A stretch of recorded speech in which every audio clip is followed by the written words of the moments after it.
Vestal Virgins were selected from only the best Patrician families. Selection began between the ages of 6 and 10. Once selected, they sworn 30 years of celibacy. The first 10 years they were students, the second 10 years they practiced, then the third 10 years they taught. During the first years of being a Vestal Virgin, they were taught their many duties, rites, and rituals. They learned how to read and write, along with math and some science. They attended their own college, which stayed open for around 1,000 years, finally closing in 39.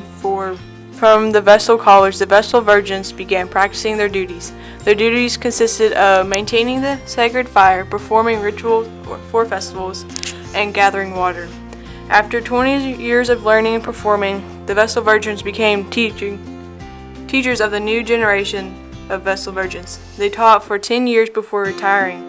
After retiring, the Vestal Virgins became normal Roman citizens. Vestal Virgins were pretty much treated like goddesses, with a great political and religious power. They had many more rights than the average female Roman citizens. Ordinary citizens had to bow to them when they walked by. The Vestal Virgins served as members of the College of Pontiffs. The College of Pontiffs was a body of the ancient Roman state whose members were the highest-ranking priests of the state religion.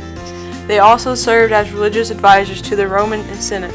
The Roman Senate functioned as an advisory body to Rome's magistrates, and as it was composed of the city's most experienced public servants, the society's elites. Its decisions carried great weight, even if they were not always converted into laws in practice. The Vestal Virgins was free to own property, make a will, and vote, just like male citizens. When the virgins walked down the street or presented themselves in public, their presence was treated like a special ceremony. Even the magistrates were obligated to salute them as they walked by. The Vestal Virgins were chosen from the families of nobles. They were committed to maintaining their virginity over the duration of their term. They had many names, such as the Keepers of the Soul of Rome and the Brides of Rome. Their duties involved in a typical day for a Vestal Virgin included tending to the sacred fire. The Romans believed that Vesta, the goddess of fire, would keep Rome alive and flourishing. The Vestal Virgins oversaw tending to the fire to please Vesta. If the fire faltered, it was viewed as a bad omen on the military.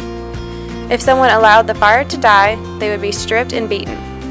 After they attended to the fire, they would go out to gather water from the sacred spring. They had to gather water from the spring because the water from the public line was too impure for Vesta. They also were a huge part of many social events and religious festivals. The Vestal Virgins had front row seats in the Colosseum for the games and gladiator fights. They oversaw many rituals at different festivals that were performed for the common welfare of Rome. The Vestal Virgins all lived together in one home. There were 18 of them in total, but only 6 would be practicing the duties of the Vestal Virgin at a time. The other 12 would either be teaching or learning. They lived luxurious lives in a large house in the center of the Roman Forum, right behind the Temple of Vesta. The Vestal Virgins lived in the Atrium Vestae, which is a 3-story building. The house of the Vestals was the residence of the Vestal priestesses in Rome. The Atrium Vestae was located behind the Temple of Vesta and at the foot of the Palatine Hill. The Temple of Vesta held the sacred fire, which the Vestal Virgins had to keep lit at all times. The Vestal Virgins were very wealthy, known as the most prestigious women in Rome. At public games and performances, they had a reserved place of honor. Even when being transported, they were seen as distinguished. The virgins were transported in a carpentum anywhere they went, and they always had the right of way on the streets. A carpentum is a covered 2-wheeled carriage. Vestal Virgins were trusted with almost everything, and they even got privileges other Roman women didn't.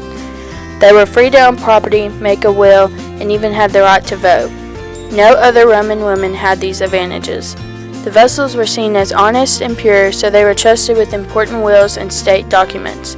No middle-class Roman woman would ever come close to having this much power. The word was trusted without question. They even had the power to free slaves and prisoners by just touching them.